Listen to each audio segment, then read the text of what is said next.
It's More Money with leading economist Steve Moore. Stephen Moore is with us, economist. With more than 30 years experience as an economist and as a leading thinker of government on business, showing deep understanding of the shifts in the global economy. He's leading economist Steve Moore with More Money on Talk Radio 77 WABC. Now, here's your host, Steve Moore. Good afternoon, folks. This is the More Money Show on WABC Talk Radio. I am your host, Steve Moore, economist, where we talk a lot on this show. For those of your regular listeners know we talk about politics, we talk about policy, we talk about the economy, and we talk about how you can make more money.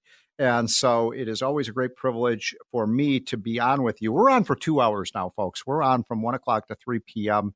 Eastern time in New York. We have affiliates throughout the country. Our ratings are fantastic. So thank you so much to all of you for being a regular listener. And for those of you who are listening maybe for the first time, appreciate you tuning in. I hope you enjoy the show. I've always said that the thing I love doing about this show is hearing from our listeners. We have the smartest listeners in the country. I may not be the greatest radio talk show host, but I have great listeners, and I also bring on really, really great guests. And I think we have the best guests of any show you're going to find on talk radio. I'm a little biased, but today we have my friend John Stossel, who you all know from ABC News. He used to do the 2020 show. He is one of the smartest political minds there is, and he's going to talk a little bit about this election that's coming up. And then we have Steve Forbes, the great Steve Forbes, one of the great economic minds in the world, and he was kind enough to come on this afternoon as well. He'll be on in a few minutes, and we'll talk to Steve Forbes about all that's going on in business and the economy, and there's nobody better to give insights. And the second hour, we have a great band of guests as well, including my friend, by the way, Brian Domitrovich. And I bet a lot of you don't know who Brian Domitrovich is, but he is one of the leading economic historians in the country. He's written so many amazing books about economic history. And it's the reason it's important to listen to Brian and to glean some knowledge from him, which you will, is that most of what you read in the history books about the economic history of the United States is wrong. You know, the economic historians rank like Franklin Roosevelt and Woodrow Wilson as great presidents. Well, they weren't great presidents. They didn't grow the economy. They grew the government. And that's also especially true of just historians in general, that anyone who grew the government, they regard as a great president. They regard Barack Obama as a great president. They regard Joe Biden as a greater president than Donald Trump. Now, that's kind of hard to believe since Trump gave us peace and prosperity, and Biden has given us pretty much the opposite. But that's the viewpoint of these historians. Brian Domitrovich is going to talk about which presidents in the 20th century really, and then the 21st century, really were the best when it came to the economy. So I think you'll enjoy that conversation as well. But I want to start off by talking a little bit about what is going on right now in the last 72 hours, where you've seen I've never seen a presidential campaign like this in my lifetime. I think you'd probably have to go back to 1968 to see this kind of topsy-turvy turmoil that's gone on. As you all know, it now looks like there's a very, very high probability. I wouldn't put it at 100%, but I put it at 90%. That Kamala Harris will now be the Democratic nominee. And Joe Biden, by the way, for those of you who are regular listeners to this show, you know very well that I've been saying probably for 9 months, at least 9 months, that there was very little probability in my mind that Joe Biden was going to make it through this campaign. Yeah, you could just tell. I mean, I'm in Washington and I pay special close attention to politics and what these candidates are saying and how the president is performing. And I could just watch and see these press conferences, as rare as they were. And it was pretty obvious to me that he wasn't playing with the full deck. And I'm not being snide about this. We all get older. I'm getting older. I'm 64. I don't have the mental stamina that I did when I was 40. And I certainly don't have the physical stamina that I did back then. So this is just a natural process of aging, although every one of us goes through it at a different stage. The guy who's like a superhero to me is Donald Trump, who is, let's see, he's 14 years older than I am or something like that. And he is in incredible shape. He runs circles around me. And as I said, I'm 12 or 14 years younger than he is.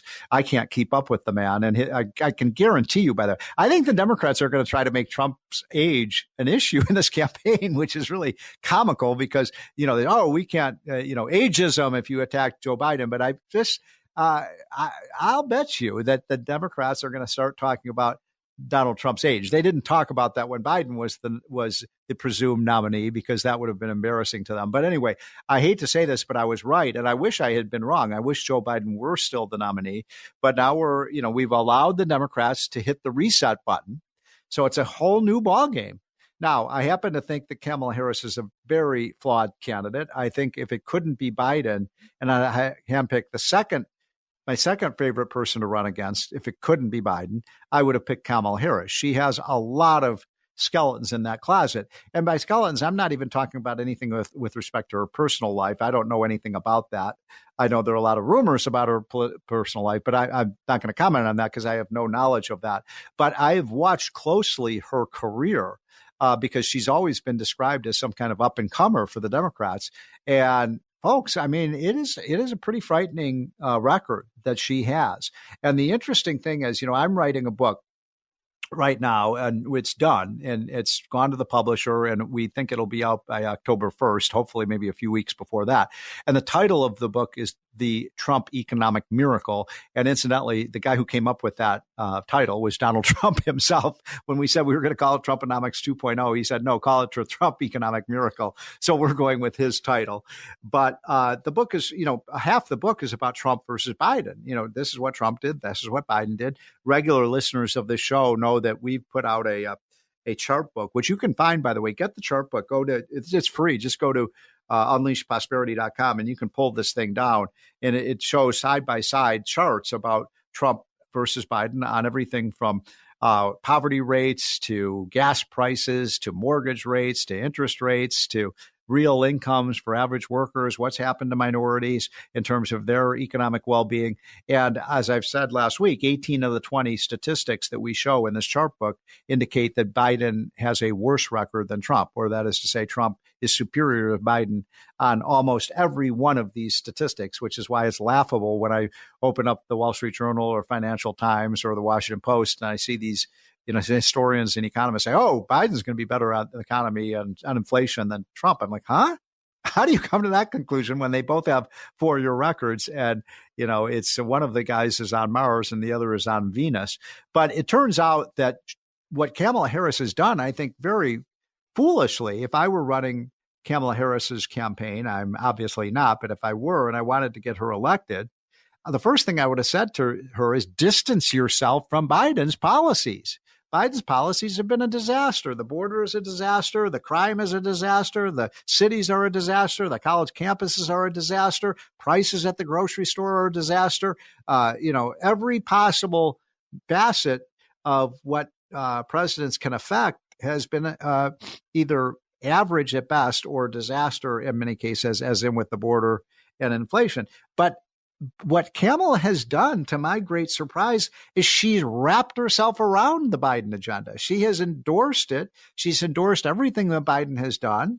She hasn't distanced herself. She isn't pretending that she's a uniter. Remember when Joe Biden ran for president as a person who was going to unite the country? That didn't work out so well. Well, I guarantee you, folks, that Kamala Harris is not running as a uniter. Now, you all probably know, because most of you follow politics pretty closely, that Kamala Harris had, when she was in the United States Senate, the most liberal voting record. I think almost all of you know that if you pay at all attention to political and economic news.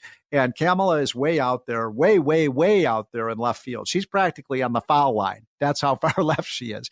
And one little funny statistic about Kamala Harris that I think many of you probably have heard about is that if you compare her record in the Senate with Elizabeth Warren, who's, economically pretty cuckoo, and then Bernie Sanders, who's a, avowed socialist, believe it or not, Kamala Harris found a way to get to the left of Bernie Sanders and Elizabeth Warren. So, the Olympics are going on right now. So you always see the top three, the gold medal winner, the silver medal winner, and the bronze medal winner, all standing next to each other on the podium with the gold medal winner at the top in the middle.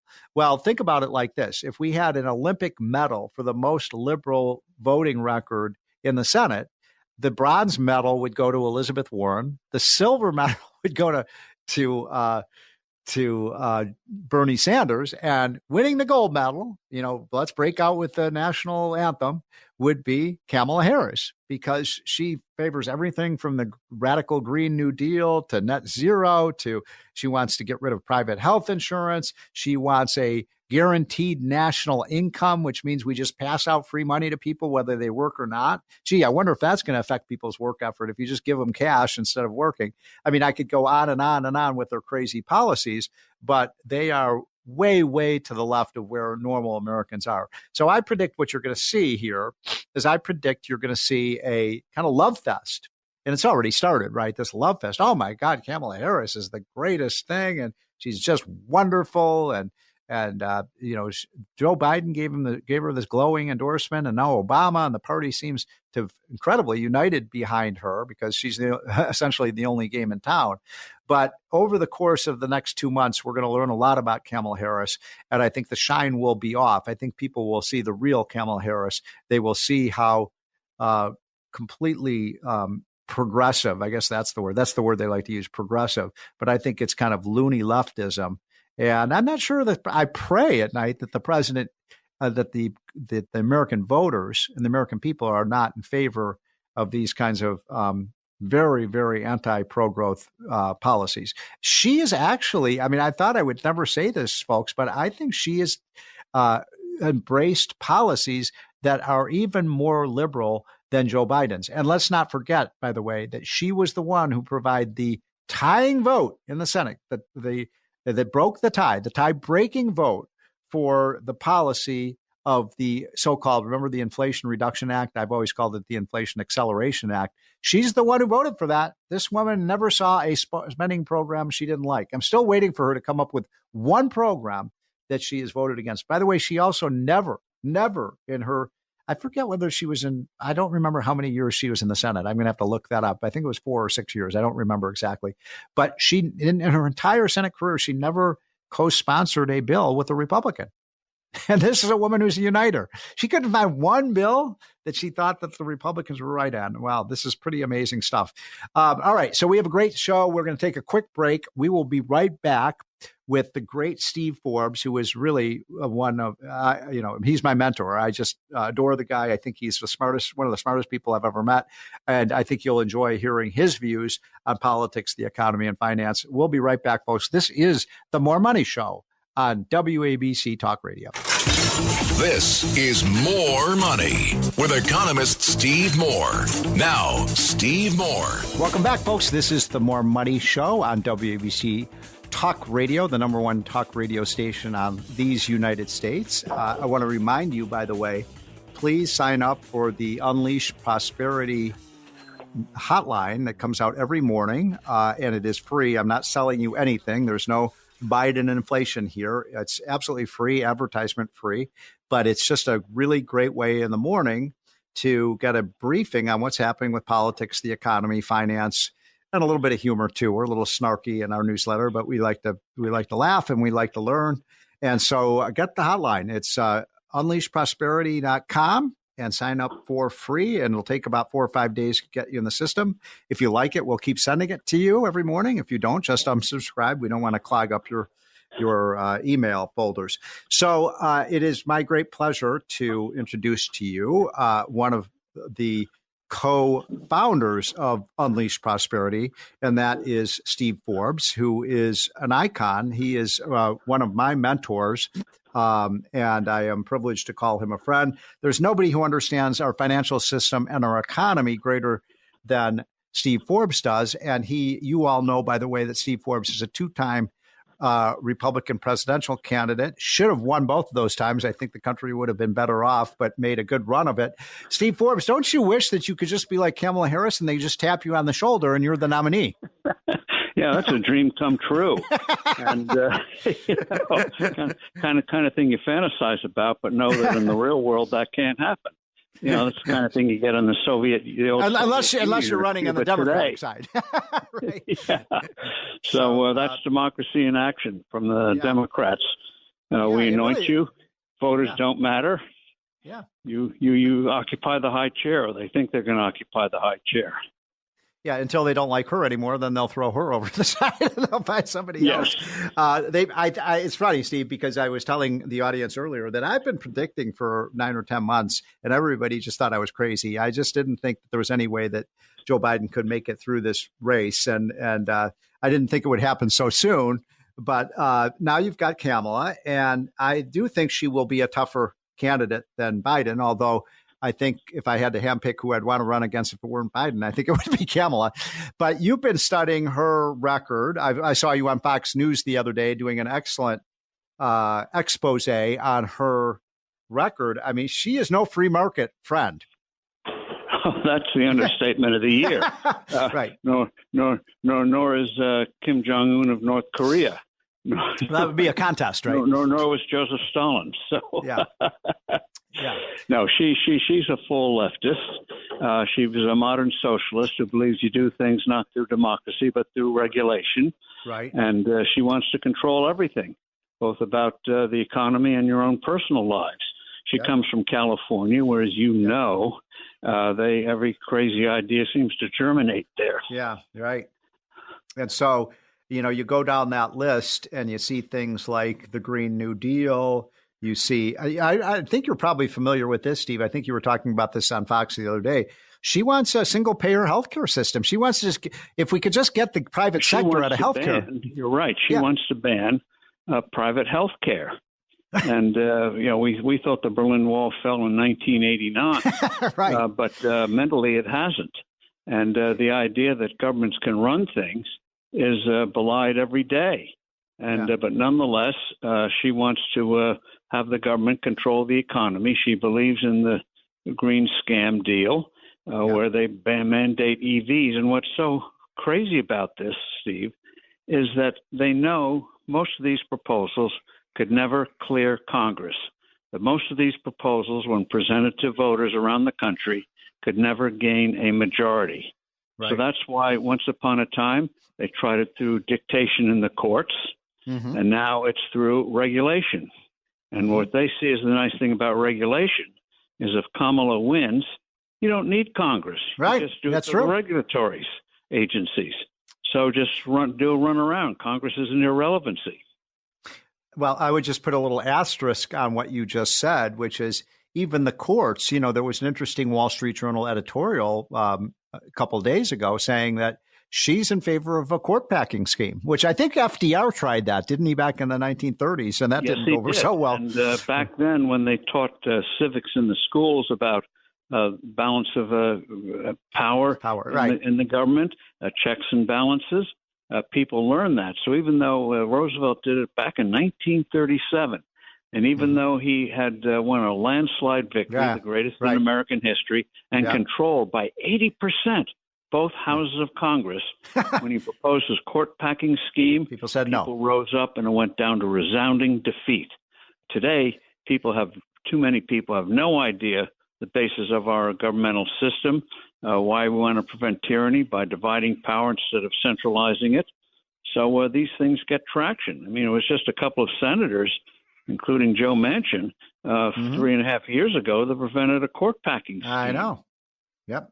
And by the way, the protection of something I feel strongly about as a person who wants protections and wants divided power is she has also come out in favor of getting rid of the filibuster in the Senate. So that means just you get 51 votes, you can do whatever you want.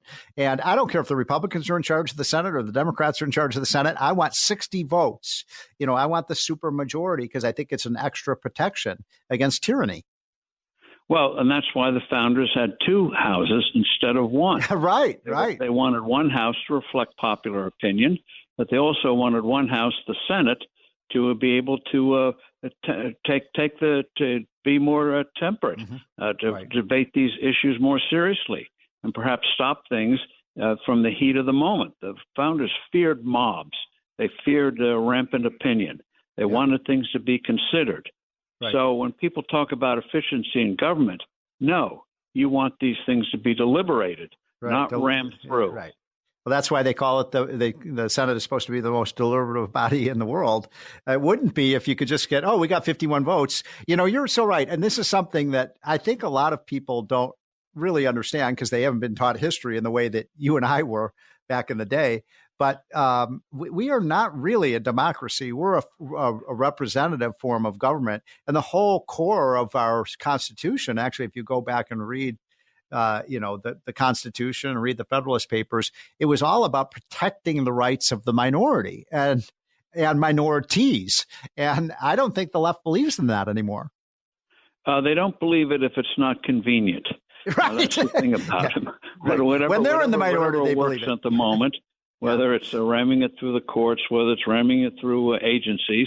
And if agencies actually get clipped, as they would if, say, Donald Trump won, and we passed laws in Congress that really pared these things back, and I know, they'd find another avenue. Give the left credit. They never give up, even when they get set back. They're out borrowing and trying it again in different ways. And so that's why it's so important. Deregulation, as you know, not the most exciting subject in the world, but by golly, that's modern socialism. You do it through regs like tailpipe emissions are now going to be used to ban the internal combustion engine, which has worked for 130 years, and replace it with something that's very iffy. If people want to buy an EV, an electric vehicle, fine. But don't do it against the will of the people. Oh, I couldn't agree more. And I don't know if you saw that the recent news that a lot of the car companies are losing a lot of money on EVs. Porsche, which one of the great auto companies in the world, said they were saying a few years ago we're going to go to 80% EVs, and they said that's not what consumers want.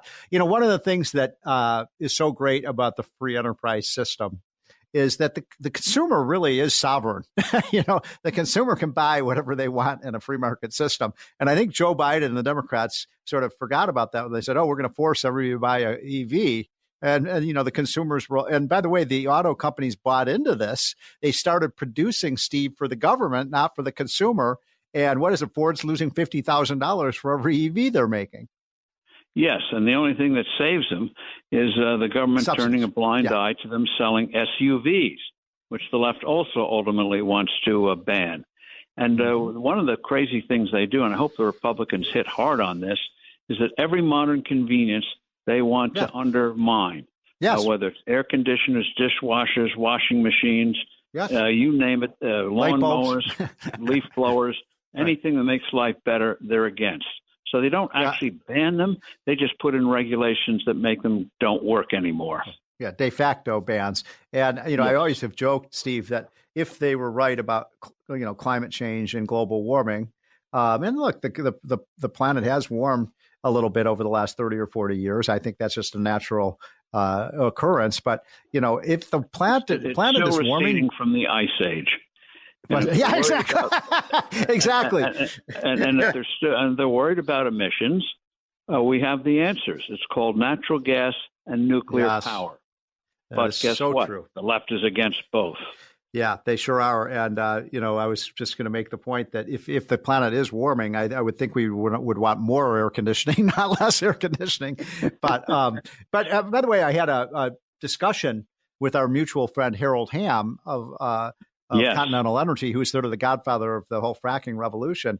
And he was making the exact point. I mean, I asked him about the future of energy, and he was saying, he's an oil and gas man, but he was saying like natural gas is what's really going to power the world over the next 100 years. Well, the amazing thing is, the left pretends they are up in arms about China like everyone else, their bad behavior. Well, China has to import oil. China has to import natural gas. If we reduce the barriers on the creation of natural gas, drilling for natural gas and oil in this country, they would be directly or indirectly dependent on our production. That's the kind of thing we should be striving for. We can be the provider of the world. We have tons of natural gas.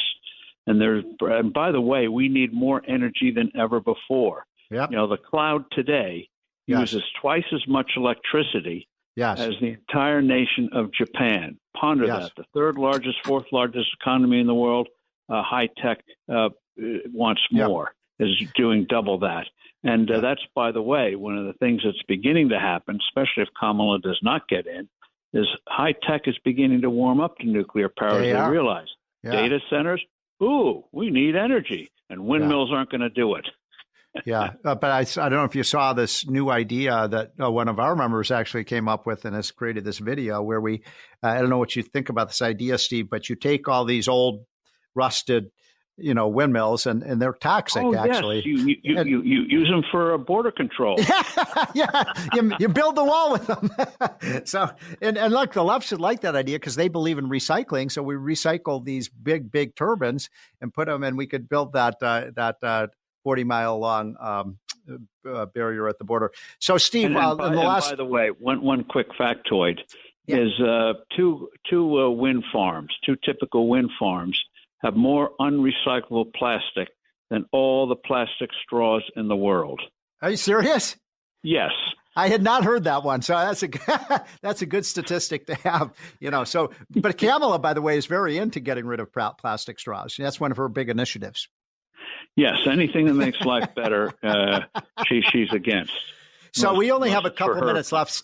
Yeah, Steve. And I'm talking, by the way, to the great Steve Forbes, who is a former Republican presidential candidate, runs Forbes Media, and is also a co-founder of Unleash Prosperity. So, Steve, in just our last couple of minutes left, and I appreciate you taking some time on this Saturday afternoon to join us. What, look, we got a good GDP report the other day that showed the economy grew at 2.8%. So the economy seems like it's picking up a little bit. The jobs numbers are pretty decent. So, but I don't know. I just feel like we could be doing a lot better. Oh, yes. The idea that getting excited by 2.8% is that's a European idea. Right. And we've normally grown on average through all our history, despite wars and depressions and everything like that. We've grown about an average of 3 1/3, 3.5%. I know. Yeah. And 2.8 when you factor out things like government spending. Isn't that strong? And so we should be growing 4 or 5. 2.8 should be what we used to call a growth recession instead of something to celebrate. So last question for you, Steve Forbes, is you're going to be a top economic advisor to President Trump when he wins. And I know that will be either formal or informal. But when you are, and it's January 21st, 2025, what do you recommend would be the 2 or 3 most important things right out of the gate that Donald Trump should do? Well, he's going to move on the energy thing, which I think will send a profound message both to us and to the world. The other thing he should do is have a tax bill ready to renew, keep the tax cuts we have and deepen them, throw the gauntlet down. And then another thing is to tell the Federal Reserve prosperity does not cause inflation. So leave interest rates alone. Interest rates are a form of rent. Leave them alone. Let lender and borrower. Well, hold on. What do you mean by that? Hold on. I just want to make sure we all understand what you're saying, because, the Fed rate is pretty high right now. A lot of people listening to the show probably would like to see the Fed funds rate cut. So you're saying don't cut it, or what are you telling? No, leave it alone. Let the markets set it. Revolution. If they want to set a federal funds rate, fine, since it doesn't matter, since banks don't lend money to each other anymore. Right. With the high reserve levels we have today. But in terms of the marketplace, let the marketplace set the interest rates. The marketplace is already saying cut interest rates. You remember the 10-year was almost 5% about a year ago. Now it's 4.2 or so. So the markets are saying leave it alone. Let markets set, i.e., people, consumers, investors, producers, set prices. Rent is interest is the rent you pay for money, renting money. And so it's a form of rent control.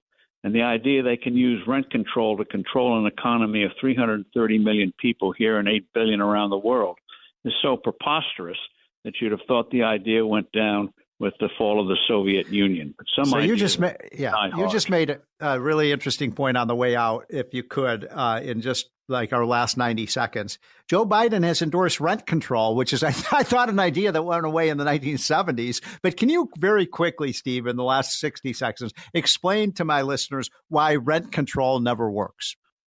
Rent control never works because the price is not set by borrowers and consumers. Right. So by putting on rent control, guess what happens? Apartments, houses are not maintained the way they should. New ones are not built, and if new ones are built, we see it in New York City, are for high-income people, not the middle class and lower-income people. So that's why you have 10 people in an apartment, is because of the crazy forms of rent control they have in New York and elsewhere. Steve, so why don't they ever learn these lessons? It's so obvious. They always want to say we can make things cheaper. They're doing it with drugs. They're doing it with everything. Yeah. And every time they make it cheaper, they make it scarcer and more expensive. Steve Forbes, you are a national treasure. Thank you so much for coming on the show. Folks, we'll be right back. This is the More Money Show on WABC. It's More Money with leading economist Steve Moore. Now, here's your host, Steve Moore. Welcome back, folks. This is the More Money Show on WABC Talk Radio, the number one talk radio station in these United States. I told you at the top of the show that I get the best guests of just about any talk radio show you can listen to. I'm not the greatest host, but I get great guests, and that is certainly true of my next guest, John Stossel. I'm used to having John Stossel interview me, so I get to some retribution here and put him under the microscope. But John, you've been a longtime friend. You all know, by the way, John Stossel, he really kind of invented TV reporting on consumer issues. I think he was the first in that genre. He was with 2020 and did incredible investigative reporting. He is an icon in the TV business. John, thanks so much for coming on the show. Thanks for the nice intro. So let us start. Well, let's start with this. You were telling me off the air that you did an hour-long interview with Robert F. Kennedy Jr., Bobby Kennedy Jr., RFK Jr. I've gotten to know him a bit, and we had a dinner with him up in New York. I don't recall if you had come to that one, but we were all really quite impressed with what he had to say. I don't agree with everything that he says, but I thought he made a lot of sense, and more sense than a lot of the other Democrats. What did you talk to him about? What do you think of him? And what is his message? His message is, I'm a Democrat, elect me. He knows what to say to liberty-minded people. He gets standing ovations at your dinner and at Freedom Fest. And he then talks about the Constitution, talks about cutting spending.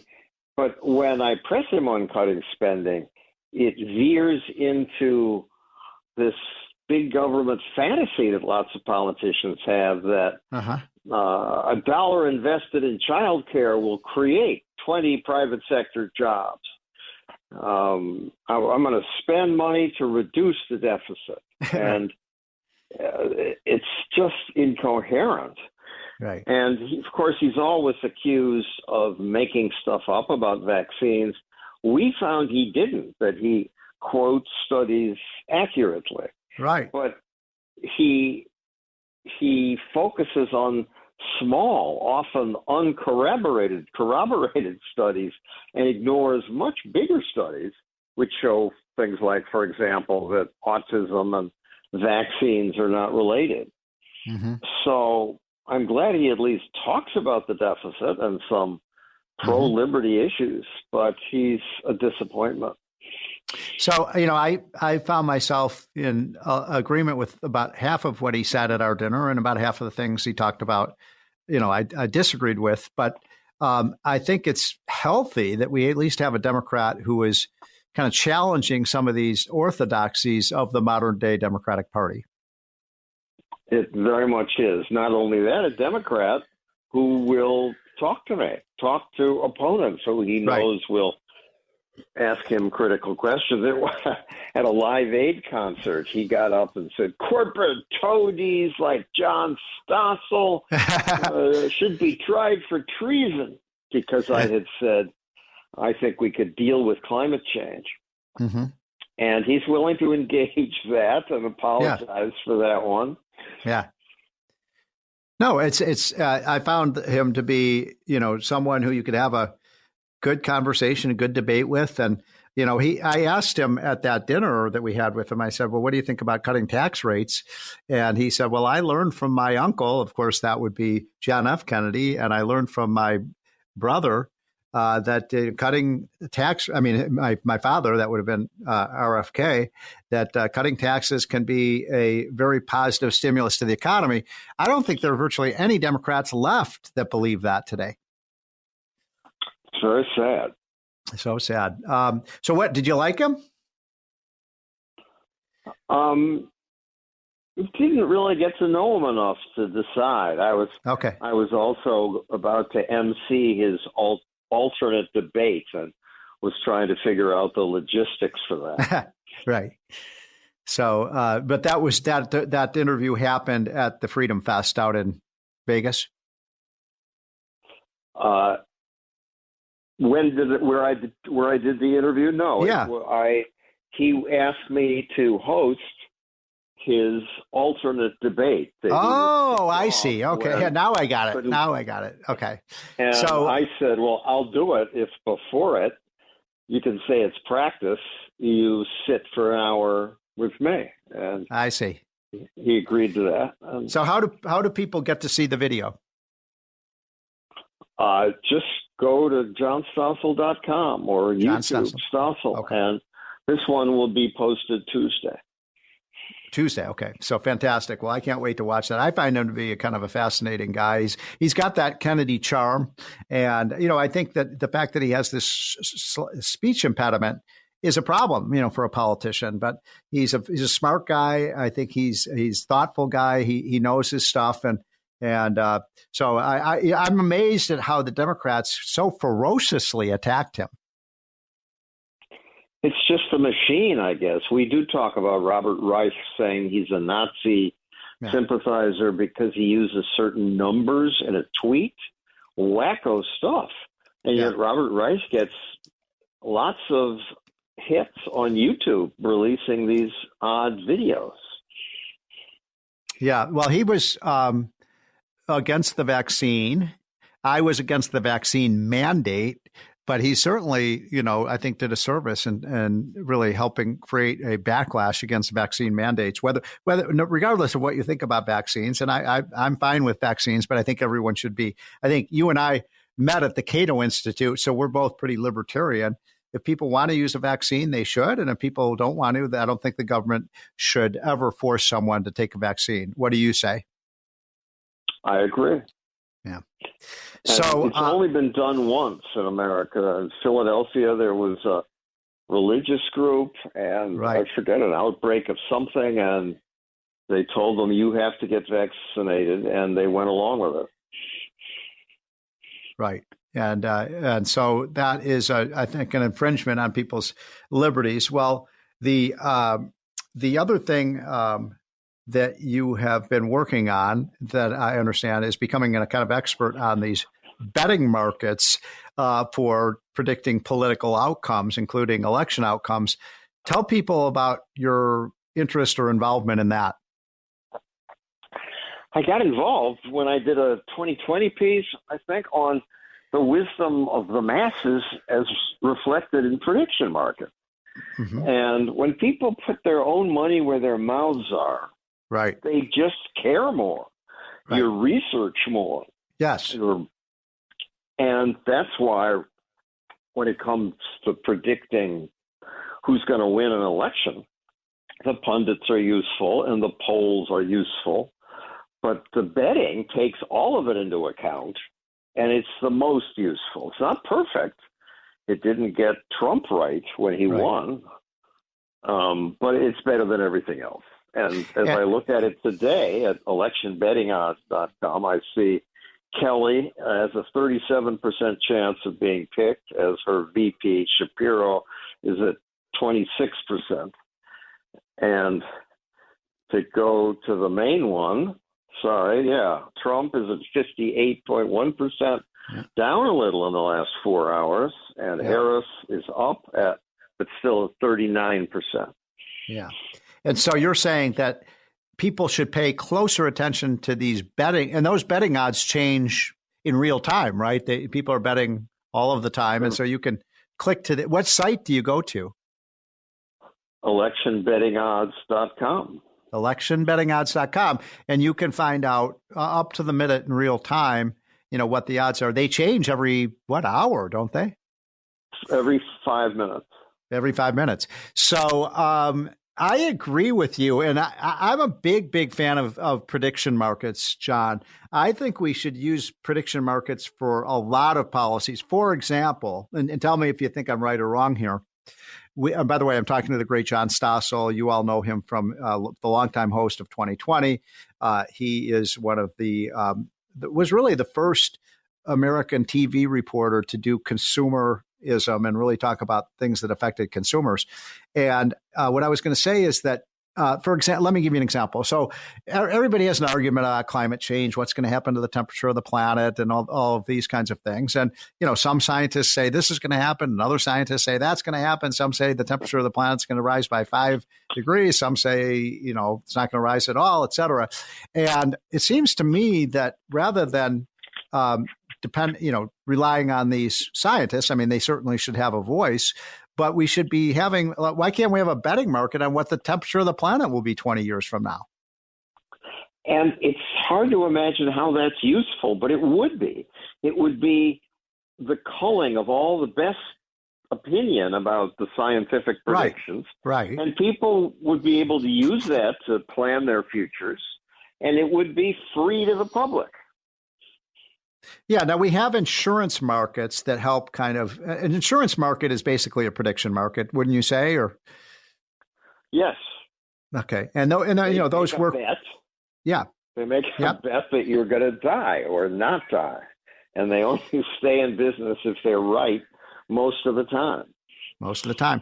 Well, you're involved in this. I think it's really important for people to understand that these prediction markets are open. They're not. What about the idea that one person could put a huge bet down, to try to influence the betting market? It would have to be unbelievably huge, and it's not clear what they would win. They could influence the market, but that wouldn't influence the election. Right. Well, they might try to like that. The Commodities Futures Trading Commission's trying to ban these things. Right. When the one that does exist in the United States, Predictit.com. When these first came up, the Pentagon introduced them and said, we could use these to predict where the next terrorist attempt will occur. And 2 senators said, this is disgusting, betting on terror, and Congress quickly shut it down. But that's short-sighted. It is short-sighted. And, I believed that we would have made a lot better decisions, John, with respect to COVID if we had actually had a betting market about, how many people do you think will die of COVID in the next year? Now, some people might think that's a kind of morbid thing, but you may recall, John, that there was a very famous, I think it was a British study that said 2 or 3 million people were going to die from COVID in the United States. And that freaked people out. And we shut everything down. We shut down our schools and our churches and our businesses and our restaurants. And because of these completely phony studies. And I bet if we had used a betting market, because the number was less than 1/10 of what they were predicting, that we might have made a lot better policy decisions. They probably would have just pushed ahead. Maybe. We can hope. Yeah. Well, I don't know why anybody consults anything else. This is just better. I'm addicted to it. Me too. Check it 4 times a day. So tell me, John, in just our last minutes left, I'm talking to the great John Stossel. What, what else can you bet on? For the people who have not been, what kinds of things besides political races can you bet on? On these overseas markets, it's similar to the financial markets. They have a number of bets. I'm familiar with Predictit.com, which is mostly political bets. All I know is what we cover, which is the the elections, and you can't bet on my site because the repressives in America made that illegal. So this just keeps track of what others bet, and most of that is overseas. Smarkets, Betfair, Polymarket, these other betting sites. Yeah, it's a shame. We should allow this to happen. People should be able to bet their own money if they want to. You mentioned insurance markets. We use prediction markets all the time. Why not use prediction markets when comes to things like politics? In my last minute with you, John, you are, Well, just before you go to the last thing, I want one last thing, which is to ask. I so totally agree with the stuff you write about and think about. And this is so important for the future of the country. Why are we such a freaking minority? Well, that's kind of where I was going to ask you that question. We're right, but not everybody is listening to us, and it is frustrating me, John. That's what I was going to ask you. Having been in the media business, if you're consistently wrong, then why would you keep asking these people their opinion? So, for example, I'll just give you one example. We only have 2 minutes left, but these Nobel Prize winners in economics came out with this report in 2021 saying, don't worry, Biden's policies will not cause inflation. Now, look, everybody's, these are the top of the profession, and I'd see why people would pay attention to that prediction. And they made the prediction, and they were completely wrong. It's like, they couldn't have been more wrong. Instead of no inflation, the inflation rate went through the roof. And then just a few weeks ago, they come out and make another prediction about inflation. And I'm asking reporters, well, why do you listen to these people? They were completely wrong the last time. And yet they keep going back to the same sources. Right. They don't have anybody else. Those are known people. When they Google them, those are the spokespeople. Yeah. And reporters are overworked and or lazy. Yeah. Yeah. Well, it's a shame because we make a lot of bad policy decisions because we go to people. And look, I'm wrong sometimes. You're wrong sometimes. But, let's keep the track record and see who's been right and who's been wrong. And you've been right a lot more than you've been wrong. John Stossel, thank you so much for joining. Appreciate you taking some time off this weekend to join us. We'll be right back, folks. This is the More Money Show on WABC. Talk Radio 77 WABC.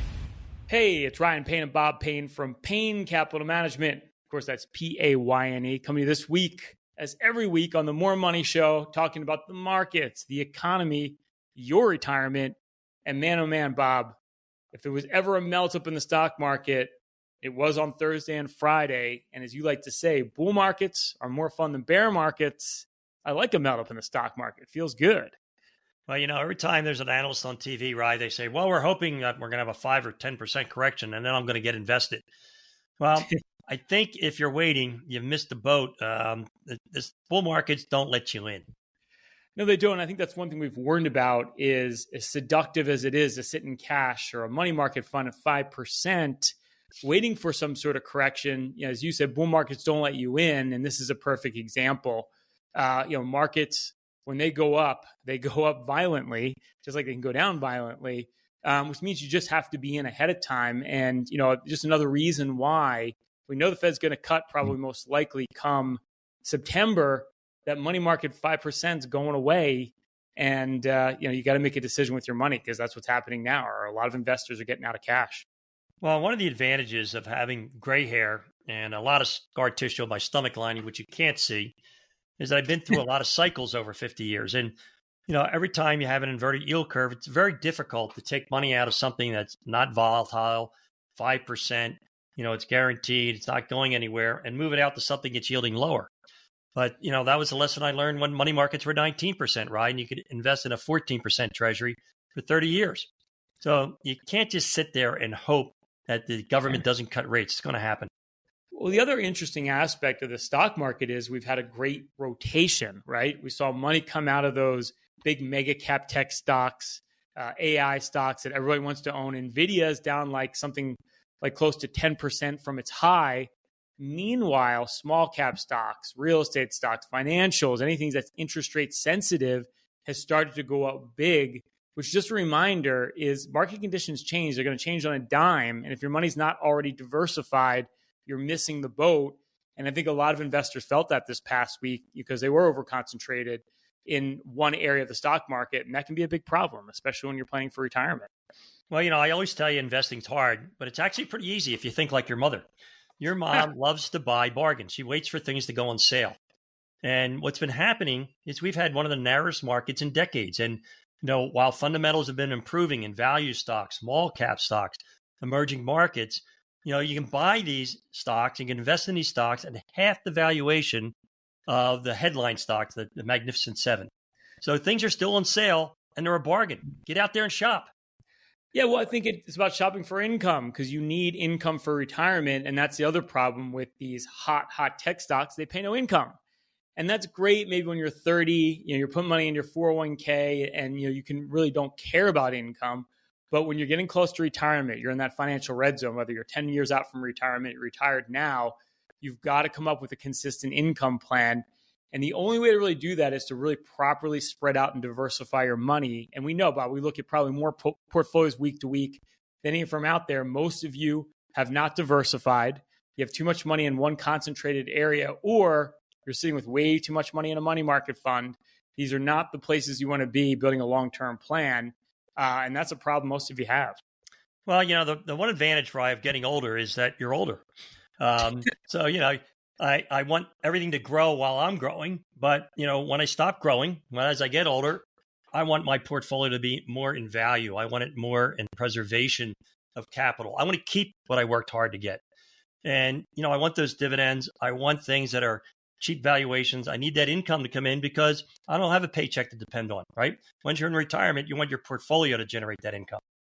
You really do. And again, it's like you want that all-weather portfolio because when market conditions change, like they did in the last 2 weeks, there's no warning flag. There's no one that's going to tell you, hey, it's time to get out of tech. And now it's time to buy small cap stocks or now it's time to buy financial stocks. What you have to do is be prepared for whatever happens. And that's really when you're kind of what we call bulletproofing your retirement plan. Because no matter what happens, you want to make sure you have income coming in every month because your expenses don't go away month to month when you're retired. And you've got to replicate that. And the only way to do that is having diversified income streams, is spreading your money out. And the other big mistake we're seeing right now is you're at a 15-year high in interest rates. Yet if you're sitting in a money market fund and the Fed cuts interest rates, your 5% money market fund's going away. But if you start locking into longer term rates right now, it's a huge opportunity. And most of you are missing that. Well, you know what I love about weeks like we just had, Rye? It just certifies that the approach we've been following now for close to 50 years works, right? So while small company stocks were out of favor, we were buying more. We were accumulating shares. And wealth creation is about having the most amount of shares before it goes up. So all of our clients didn't go up a little bit this week. They go up a lot because they had that leverage of owning more shares. That's what wealth creation is about. Yeah, it really is. And, it's also about tax efficiency, right? Because the other component to that is right now, tax-free bonds, municipal bonds, they pay equivalent to like a 6%. So it's not really, we always say it's not what you make, it's what you take.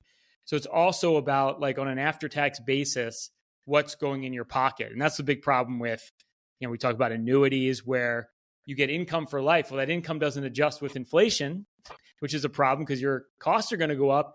And normally you're paying at the highest tax rates, ordinary income. So, it's really about designing the income coming in on an after-tax basis because you can't spend on a pre-tax basis. It doesn't work that way. Well, Rye, the question du jour is, hey, Bob, why'd the market go up this week, right? And, everybody has to have an answer. It's probably because the PCE, the favorite indicator of inflation for the Fed, came in as expected and interest rates are expected to go down. Maybe that's true or maybe that's not. But the key is inflation is real, right? So yeah, it's moderating. It doesn't change the fact we're up 20% in cost on everything in the last 4 years. Your prices aren't coming down. What you have to face as an investor is that inflation is insidious. It's hidden. It's a tax that you've got to overcome. So you don't have to beat the market. You just have to have a portfolio diversified enough to grow more than inflation, and then you'll be set for life. Right, because your costs are probably going to double over the next 20 years because of inflation, just do the same thing. And Bob, right now the betting polls are saying that, candidate Trump is going to be the one that's going to be in the White House. And you know what? He might help make growth be magnificent next year. And I don't doubt it, but a lot of his policies are very inflationary. With more growth comes more inflation, whether it's tariffs on foreign countries, it's extending tax breaks. So I don't think inflation's going away. Like you said, it is moderating a little bit, but I think the biggest issue you have if you're planning for retirement is inflation is going to be a lot more real the next couple of years than it was the last decade. And I can tell you from all the portfolios we look at, most of you aren't prepared for that. You're not factoring in an inflation-adjusted income, a dynamic income plan for your portfolio. So, Rye, fantastic week, especially the last 2 days of the week. And if I'm listening to you and I'm hearing you loud and clear, inflation's moderating, interest rates are going to continue to fall, earnings are going up, stocks are still cheap. I'll tell you what, that's music to my ears. Well, Bob, as you say, the world doesn't end very often. And you're thinking to yourself right now, okay, Bob and Ryan, I get it. I need an income plan. I need to factor in inflation. I need to make sure that I'm properly diversified. I'm sitting with way too much cash.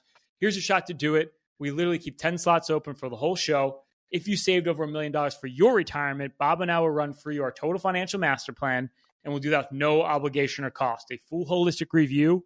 We literally look at everything. We go as far as building you your own personalized financial portal. We'll give you a bird's eye view of your entire financial life, hone in on every financial issue you need to address today. Whether it's that income plan for retirement, how do you take Social Security? How do you draw from your portfolio, factor in inflation? We will build you that dynamic income plan so you don't run out of money. We're going to look at diversification. Markets have been all over the place. Has your portfolio been extremely volatile? Or have you been sitting in money market funds and cash? Paralysis by analysis. We're going to put together a full diversified game plan tied to your goals, show how to grow your wealth, but most importantly, protect it over the rest of your life. And we're going to look at fees and taxes. Wall Street loves to sell you high cost, tax inefficient products like annuities, mutual funds, brokerage products, structured products. We'll do a deep dive of every investment you own, try to reduce the cost, optimize your portfolio for taxes. It's not what you make, it's what you take. You'll get our full tax playbook. We literally have 10 slots if you saved over $1 million for your retirement. All you have to do is text or call 844-752-6692. That's 844-752-6692. It's More Money with leading economist Steve Moore. Stephen Moore is with us, economist. With more than 30 years experience as an economist and as a leading thinker of government on business, showing deep understanding of the shifts in the global economy. He's leading economist Steve Moore with More Money on Talk Radio 77 WABC. Now, here's your host, Steve Moore. Welcome back, folks. This is the second hour of the More Money Show on WABC Talk Radio. I am so honored to be able to talk to you every Saturday afternoon for 2 hours. Remember, when we started the show 2 years ago, it was a 1 hour show, but my friend John Catsimatidis said, we got to get you on for 2 hours because you've got a great audience and you've got a big audience. And so I appreciate you all for making this show a success. I love hearing from you folks. You can all contact me at unleashprosperity.com. And I hope you all go to that website to get our free hotline, which is free, absolutely free. I'm not selling anything on just liberty and freedom and free markets. But if you want to get that free hotline, just sign up for it and we'll email it to you each morning. You can read it in 5 minutes each morning. I want to start off this second hour by talking a little bit about the president who is going to be leaving office now in about 4 or 5 months. And that, of course, is Joe Biden. And I think I wish he had not dropped out of this race because as a Trump person, I would have liked to have run against Joe Biden. Although if I could have handpicked who, if it couldn't be Joe Biden, I'd want to run against, it would probably be Kamala Harris because of her cuckoo ideas. But I want to talk about Joe Biden because there's been this kind of referential treatment in the media and among many historians about Joe Biden and what he, quote, accomplished, unquote. And I don't see it, folks. I mean, I see a president who lost control of our border, lost control of our cities, allowed campus craziness to happen. On his watch, 2 wars broke out. We had the incredibly embarrassing and national security disabling event of the evacuation of Afghanistan, which has put us in great danger because we're not seen as a powerful nation anymore. And I mean, it could go on with the inflation, with the debt, with what he's done to our energy policy. And I'm sorry, this is to me one of the worst presidents in American history. I really believe that, or at least in the last 100 years. I can't talk a lot about the presidents of the 19th century because I don't know a lot of them. I know, obviously, people like Abraham Lincoln. But I don't know that much about the other presidents of that century. So let's just go back to, let's say the start of 1900. And let's try to, if for those who are history fans, as I am, let's try to imagine and rank who were the worst presidents of the last 125 years or so. And I did a little ranking in our hotline, by the way, which you can get for free by going to unleashprosperity.com. So we had an item in the hotline back on Wednesday, and I wanted to kind of go through this with you because I think it's really interesting, and we've gotten great response on this, and I'd love to get your response on who you think was the worst president of the 20th and 21st century so far. And so that goes back to 1900 through 2024. And here is my ranking of the worst 5, starting with the worst first.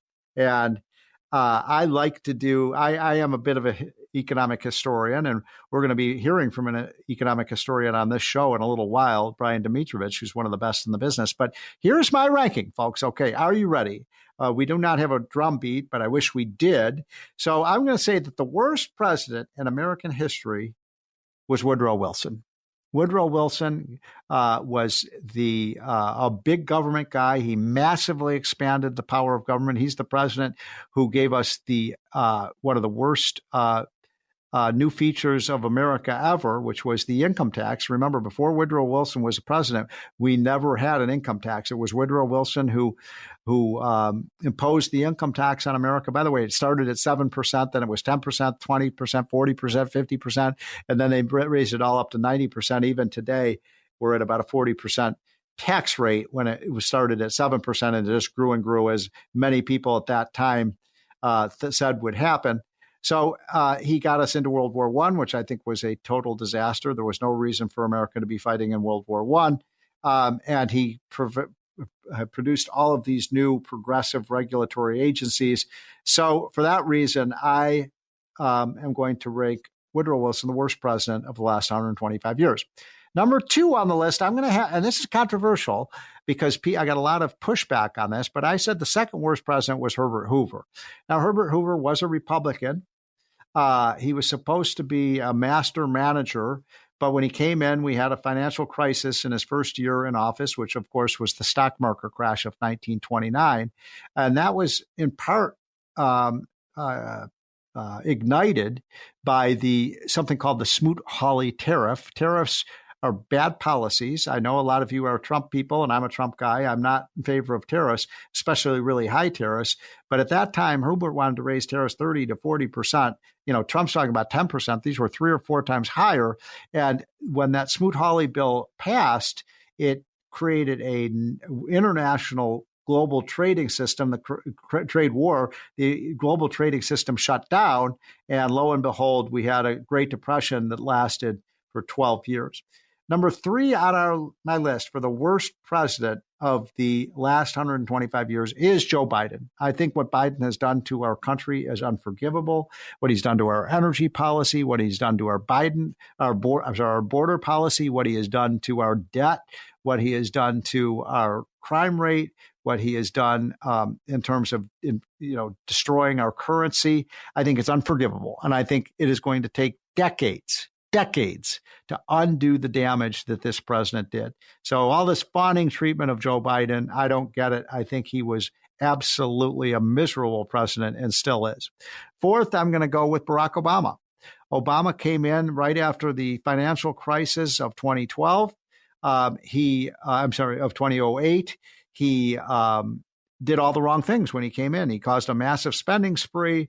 We had all of these new government programs. The country didn't really get out. We suffered essentially a 7-year-long recession under Obama's presidency. At the end of his presidency, the economy finally started to improve.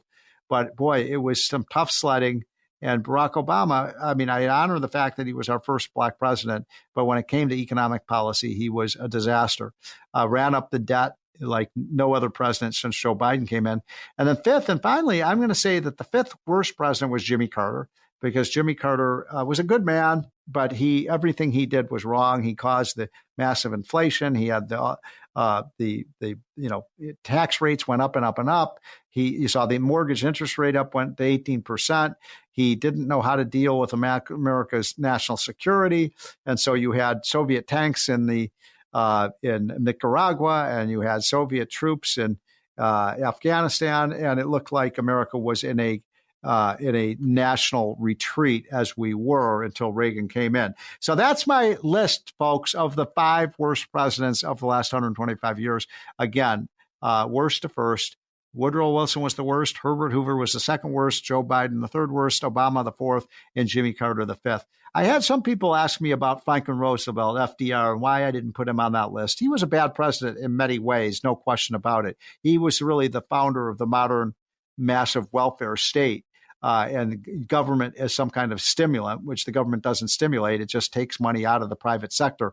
So I would say that FDR, by the way, I hope that you all know that the New Deal was a disaster. The New Deal did not work. It did not create jobs. Even his own Treasury Secretary by 1938, 6 years into his presidency, said, you've tried to spend money like it's going out of business. We've run up debt. We've run up spending. We've created all these new government programs, and none of it has worked because we had an unemployment rate that stayed over 10%. For, I think it was 12 years until World War II.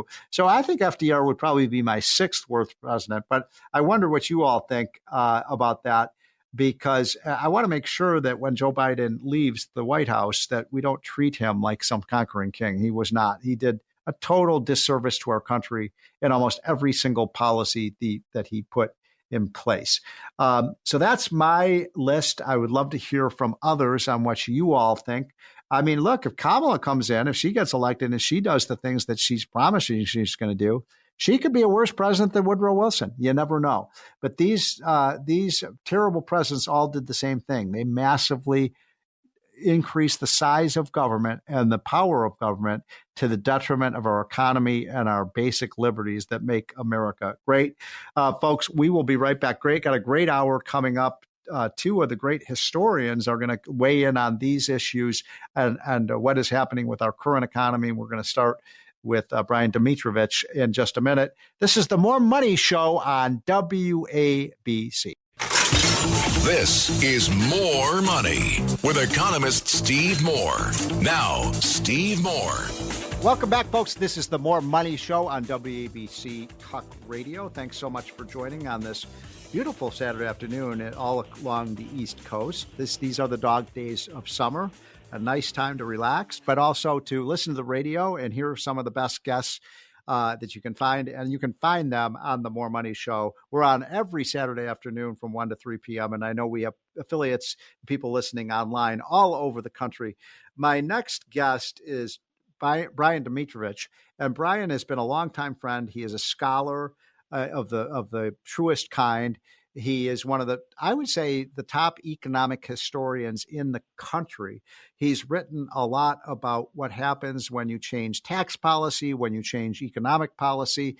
He's rewritten a lot of the economic history because, as I said earlier at the start of the show, a lot of what you read by the historians about, who did it right and who did it wrong is all wrong. And so, Brian Domitrovich, thanks so much for joining today. I'm really happy to talk to you, Steve. So Brian is also the Richard Strong Fellow at the Laffer Institute in Nashville, Tennessee. And as you all know, I have Arthur Laffer on the show all the time. But I wanted to get Brian on today because, Brian, I wanted to talk about a couple of your fantastic books. One of them was called The Iconoclast, which was about the supply-side tax-cutting revolution of the late 70s and 80s and the key figures in that. And, of course, you have another great book out that just came out not so long ago that is about tax policy over the last 100 years. It's called Taxes Have Consequences, and you co-authored that book with Arthur Laffer. But let's start with the Iconoclast, because these are people who really changed the world and basically said, held up their hands and said to the politicians, you're going in the wrong direction.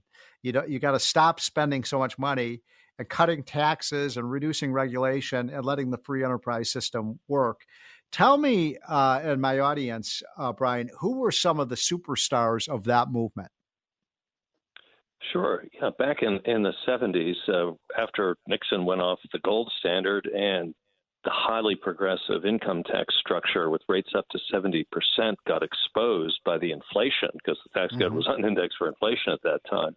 Right. All sorts of young, influential, potentially influential, really talented people just came to the fore and said this has to stop. I'd say the initial big three were certainly Robert Mundell at the University of Chicago, and then his associate, Arthur Laffer, also a professor at the University of Chicago, and then they were joined by Jude Wanniski, who worked for Dow Jones in 1971. It was Jude Wanniski who brought in Bob Bartley, who was the editor, who became the editor of the Wall Street Journal.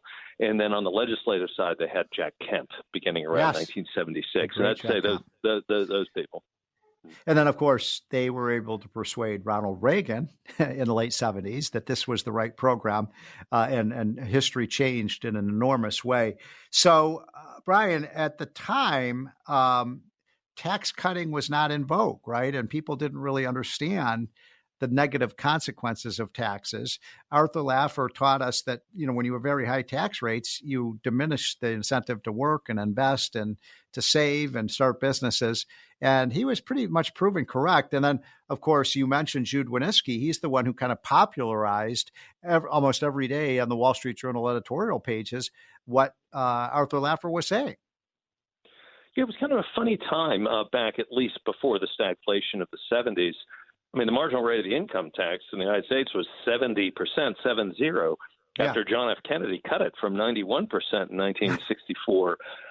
And yet somehow there was post-war prosperity, but it's really because, number one, there was no inflation, so people weren't just pushed into higher tax brackets every year. Number two, the tax rates really were inapplicable in that the total tax take was 16% of GDP, and yet the first tax rate before Kennedy cut it was 20% of GDP, all the way up to 91. So there were so many exemptions and deductions and loopholes that particularly business took advantage of. We never really realized how high tax rates were until inflation made the point inescapable in the 70s. Right. Because you couldn't get around the inflation, and inflation is a tax in and of itself, and people were being pushed into higher and higher tax brackets, right? Yeah, and then on the business side, that's exactly what happened. On the business side, it's just, the left sits here and tells us about, Reagan caused deindustrialization. Industrial production in the United States from 1980 to 2000 went up in real terms by 80%. So who knows what they're talking about? I know when it happened. It happened in the 1970s because the profits tax, which was the corporate profits tax, was 48% in the 1970s. And corporate revenues just morphed into profits because they had to deduct their equipment purchases over a 10-year schedule at nominal prices. So if you bought a big piece of equipment in 1967, it was worth 1/3 in 1977 because of the hyperinflation, and yet you could only deduct the nominal costs.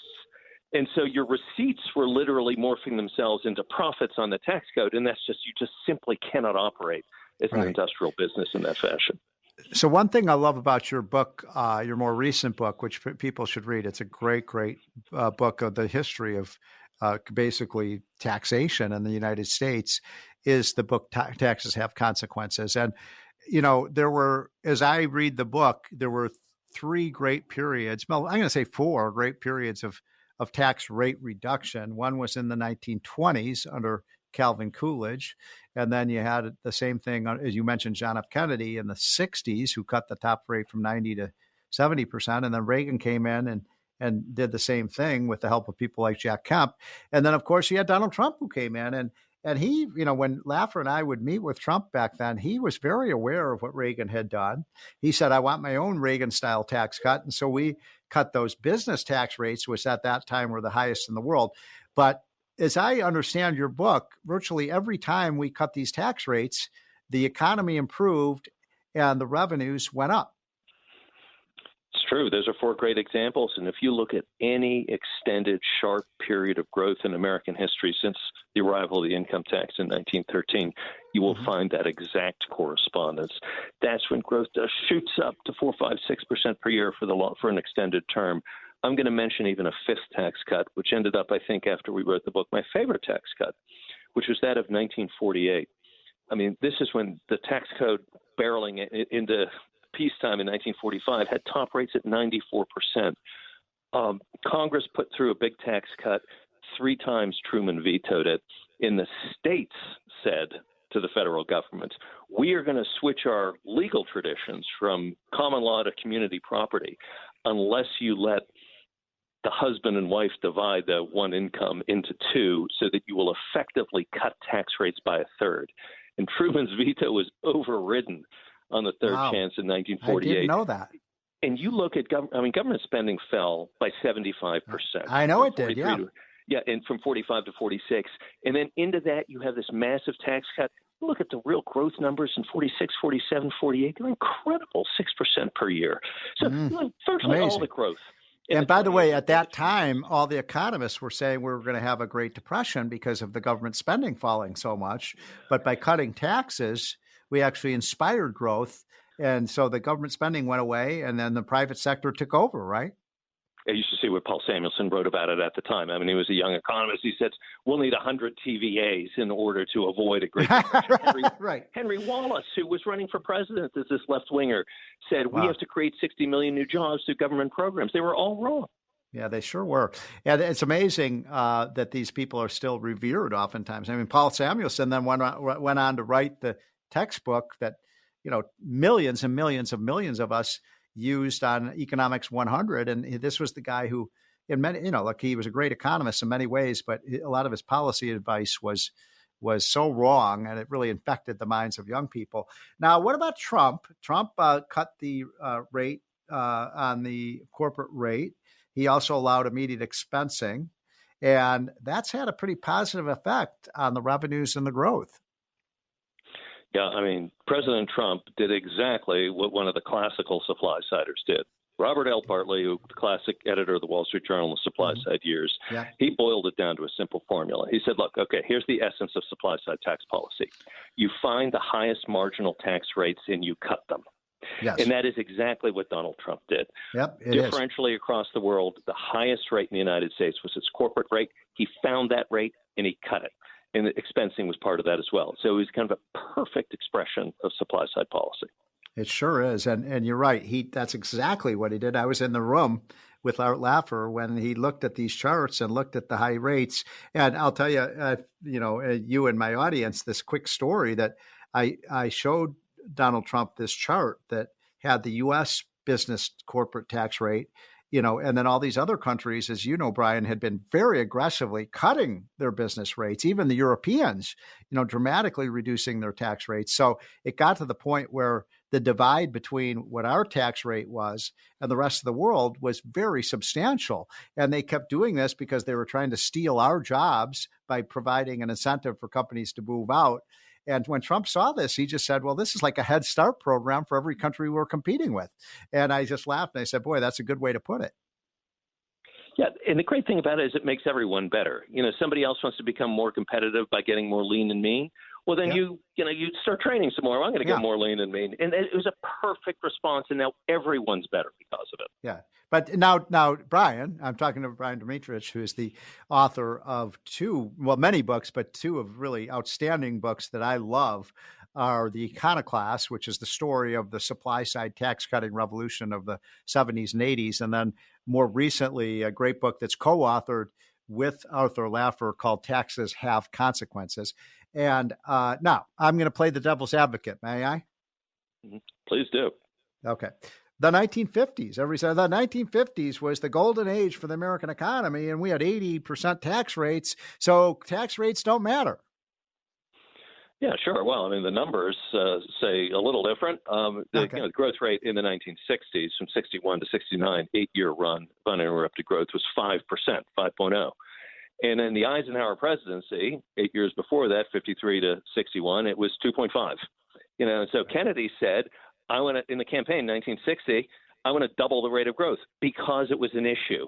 Nixon himself, who was running for president as Eisenhower's VP, conceded growth is an issue. My official policy is a growth rate of 5% doubled. So people at the time understood there had been 3 recessions in the Eisenhower presidency under a tax rate at the top that was cut from 92 all the way down to 91%. Wow. So, because those tax rates largely didn't apply because of all the loopholes, there was some movement in the economy, 2.5% per year, but nothing befitting post-war prosperity. We got that when we committed to tax cuts in the 60s. Right. So that's an amazing story. And I think people need to know about this because, Trump is now saying he wants to cut tax rates some more. He wants to keep the Trump tax cut permanent, which is going to be a big issue in this race because Kamala Harris, Brian, has come out and said, I'm going to repeal the whole Trump tax cut. Well, if your book is right, that will have negative consequences. Yeah, I don't know the jurisprudence that well, but so far as I understand, she needs a vote to change the corporate rate back to the old rate. Yes. But the other personal side and maybe the expensing will go unless Congress takes action. I mean, that's not a good idea. I mean, we know what happens when the United States, blew cold on tax rate cuts in the 50s. You had mediocre growth. And we had a large debt back then, didn't make significant progress on it. Richard Nixon raised the capital gains rate right as inflation was about to start in 1969. It killed the startup industry that then roared back under Reagan. I don't know why the Democrats don't run on a Bill Clinton-style economy. Heck, Hillary didn't even run on the 1990s. I know. Yeah. And that should be their soul. Yeah, we had great growth under Clinton. We balanced the budget under Clinton. He cut the capital gains tax and, did free trade deals and was in many ways a very pro-economic growth centrist Democrat. I wish, Brian, that still exists today, but I'm not so sure it does. And when you look at Kamala, who's to the left of Bernie Sanders, that makes me shudder. Folks, Brian Domitrovich's great book is Taxes Have Consequence. Brian, thanks for taking time in your busy day on this beautiful Saturday afternoon. Folks, we'll be right back. This is the More Money Show on WABC. All of Red Apple Media's podcasts right now through your favorite podcast platform. It's More Money with leading economist Steve Moore. Now, here's your host, Steve Moore. Welcome back, folks. This is the More Money Show on WABC Talk Radio. I hope you're all having a wonderful Saturday afternoon in these dog days of summer. Hope you're getting out and relaxing, and I hope you've got your radio on and keep listening to the show because we have an excellent guest coming up in my good friend Tom Del Beccaro, who is an author. He was the head of the Republican Party in California. Think about that being a thankless job. He also was reminding me, and I had forgotten about this, his many exploits. Tom Del Beccaro also ran against Kamala Harris for the United States Senate in 2016, and he beat Kamala Harris in that debate soundly, but he sadly, because it was California, he lost the race. So I definitely want to talk to Tom about what you would recommend, Tom, in terms of how do you beat Kamala Harris and what's the best way to find her vulnerabilities. His new book, which is out, I believe Tom told me off air that it comes out next Tuesday. It is going to be, I think, a bestseller. It's called The Lessons of the American Civilization, The Lessons of the American Civilization. It's really a celebration of this great country of ours. And you're not going to find that in most history books. Tom Del Beccaro, thank you for joining. Steve, great to be on. So much to chat about, including Kamala Harris. And thanks so much for mentioning the book. Well, okay, let's just get right into it then. Let's talk about Kamala, and then we'll talk about your book because she is the lady of the day of the week. She's going through a bit of a honeymoon period, at least with the media, who is just fawning all over this woman. She's narrowed the Trump lead. I think she'll be formidable. I really do. I don't agree with the things she says, but she seems to be rallying the party around her. You debated her, you campaigned against her, you've seen her. I mean, tell us about, most Americans don't know a lot about Kamala Harris. Well, she's had a gilded life. And what I mean by that is she has not really earned her place in any of these particular stations in life that she's reached, nor has she accomplished much within it. I don't mean to be so direct and harsh, but it's the truth. She became DA of San Francisco because Willie Brown got her there. He cleared the field for her, and she became Attorney General. And when she was there, she was known as the photo op Attorney General. She didn't really manage that huge department in California, but she was there to take pictures. Then when she ran for U.S. Senate, the field was essentially cleared for her. And then she was in the Senate for just 2 years and did earn, at the end, she was the most liberal. But I got to tell you something about it, she is less of an ideologue than an opportunist. Yeah, and here's why I say that. When before determining she was going to run for president of the United States, she didn't have the most liberal record. But as you know, when you run in the Democrat Party, you have to run hard to the left and stand out among a crowd of would-be socialists. And then she promptly became the most liberal. So she was quite the opportunist. Yeah, that's right. And by the way, talk about opportunity knocking. You know, she's the vice president, and then the party realizes that they're stuck with a lemon. And so who else could they turn to but Kamala, since she was the next in the line? She certainly has a lot of luck on her side. Hey, by the way, has she ever had a real job?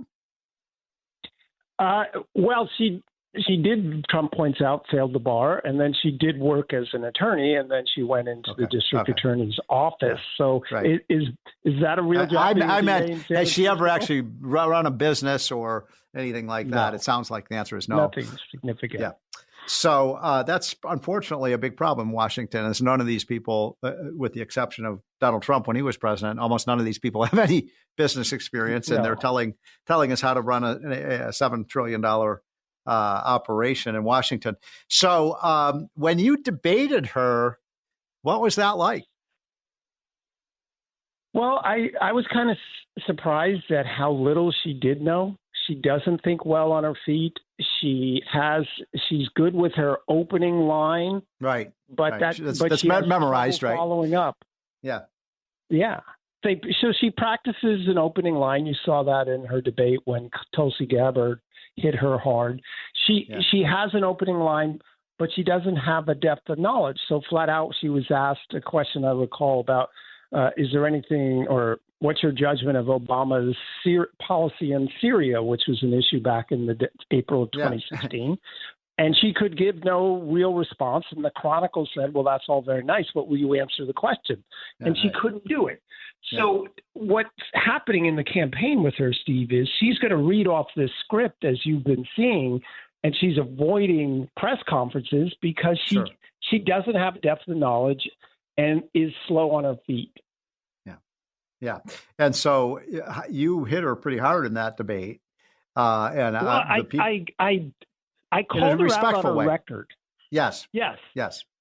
So I would call her out on her record, and she, like, for instance, she was head of the AG's office that was investigating the guy who disclosed what Planned Parenthood was doing. So I said, you have a conflict of interest because you're cheerleading for the Planned Parenthood, even on the state website, and yet you're investigating some Planned Parenthood and whether or not they broke the law. I said, you should conflict of interest. You should step aside in that investigation. And her retort was, I will never back down from supporting a woman's right to choose. Right. Well, that's kind of typical of her. She'll say that over and over again in the debate against Trump. So what is your advice to Donald Trump about, facing off, if you're facing off against a woman, the rules change a little bit in terms of politics. So how would you advise Donald Trump to deal with Kamala? The first thing he should say to her is I want to congratulate you on your successes, becoming the first woman vice president. That's a testament to America today. Mm-hmm. However, I disagree with your policies. And tonight, I hope we all find out what those policies really are and the questions are asked. And then what he should do is he himself should ask the question. He should say to her, please tell us where you disagree with Joe Biden. Do you really Do you really want to have Medicare for all? Do you want to dispense with private health care? And watch her dissemble from there. But she'll lie. She'll say, I'm not in favor of those things, even though we know she is. Well, and what Trump needs to do between now and that first debate is to put out just her policy points. On social media started today I'm going to through a list of 100 reasons. I give a reason a day. Today's reason today on number 1, she wants to eliminate private health care. Right. People want private health care. Independents don't want government taking over. So her record defeats her, but you just have to do it plainly and get away from being too negative towards her or slandering her or however you want to describe it, because the record alone will defeat her. Yeah.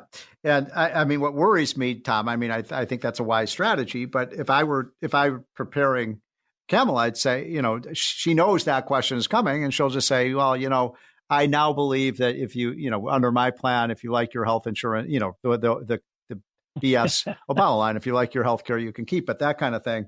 And so she's not, I mean, they're not going to be stupid. They'll be prepared for these attacks. And unfortunately, the people on the left are not constrained by the truth like you and I are. So they will just say, oh, I'm not really for that. Or I'm not in favor of getting rid of cars. I'm not in favor of getting rid of air conditioning. I'm not in favor of the Green New Deal. I mean, she's going to run away from her record. She will. I always tell my clients in a trial, if the other side lies, chalk it up, because you're going to use that in closing argument by pointing to her position last month and her position now. But again, the main thing to realize is she's not good under pressure. She's not quick on her feet. And so the more questions that are asked to her, like a Joe Biden, she'll hem and haw, and people will see that. Yeah. I think you're right. I hope that Donald Trump gets together with you and you get to help him. Maybe you could play Kamala in the debate since you've been on the stage with her. Tom Del Beccaro is my guest, by the way, folks. He once ran the Republican Party in California. He was the U.S. Republican Senate candidate against Kamala Harris, and so he debated her on the stage and wiped her out, at least in terms of the debate. But of course, because it's such a liberal state, she triumphed in the race. But I want to talk about your new book, Tom, because this comes out. When does it come out? I think you said Tuesday. Tuesday the 30th. And so what made you decide to do this? It's called The Lessons of the American Civilization. What does that even mean? Well, my whole career has been trying to get people to place moments in time and historical context so they can see where civilizations in the past have dealt with issues and how we can learn from our past. I mean, we live our life based on experience. Hopefully we don't make the same mistake every day that we wake up. We rely on experience, whether it's economic policy, whether it's family policy, all these things we should take into account. So I always try and place things in historical context. I started, believe it or not, my parents started me reading history books and economic books at 10 years old. The Durants, who wrote The Story of Civilization, 9,700 pages, I started at 16. So this book has been in the works for decades. And what I wanted to do is get people to understand that great civilizations are born in faith, a faith in their purposes to why they exist, for America, democratization and opportunity, but they decline in doubt. They doubt their basic purpose. They lose their religious beliefs. So I wanted to put America in context because people keep asking, what's happening in America today? So that's a scary thing that you're saying, because you're right. We have lost our way as a country. I mean, you see that, for example, marriage rates are way down. You see that the number of Americans that are having children is down. You see that, especially in the Democratic Party, there is not a lot of patriotism. They don't feel that America is a special place, a shining city on a hill, as Reagan would say. And so we've been sliding in that direction. And I guess if I understand you correctly, that if we continue down that path, America's status as a superpower is in danger. So I take up every one of those topics you just mentioned, and many, many more. Chapter 10 is America, Capitalism, and Socialism, how we went from a capitalist society to being so open, if not having socialist policies. Right. But I'd never want people, as a historian, I never want people to get discouraged, because man is capable of improvement, and great men and women in history have changed the course of history. That's true. Right? Think of Washington laying his sword down and really creating modern republics by saying it's possible to give power back, right? And so, yes, we are showing signs of decline. We are showing a lack of faith. In the beginning, you have this public virtue, as Edward Gibbon would say, a belief in your country and doing things for the benefit of it. In decline, you tend to see people who, or as I say, at the beginning of a civilization, there's a competition for ideas. At the end, there's a competition for spoils, meaning people are just seeing what they can get out of. And one of the dangers of America, which I know you work against all the time, you know, Washington, D.C. is, and I hate using Washington's name in that, but is a big business, right? If they're making money, they want our money, but not our 2 cents. We've actually reached the point where government is trying to protect itself from us. And I talk about all of these things, and the great Dr. Arthur Laffer, who was kind enough to give me a quote, says that, basically says here, if I could just real quick say it, Del Bacaro's lessons show us how to break out of modern habits and resume our journey toward freedom, peace, and I like that. prosperity. That's beautiful. That's beautiful. And that's all the more reason to read this book, because we are on a bad path right now. But I also believe, it was Reagan who said it was divine providence that put America here as this beacon of freedom. Do you believe that? I absolutely believe that. Just think about this. Think of all the great minds that came together in a very short period. I know, it's amazing. It's the most amazing thing in history. I really think. History, David Hume, John Locke, but they really weren't all in the same room. Yeah. You had 20, 30 people. I know. It's incredible. Brilliant minds. So is that providential? It's pretty darn close if it isn't.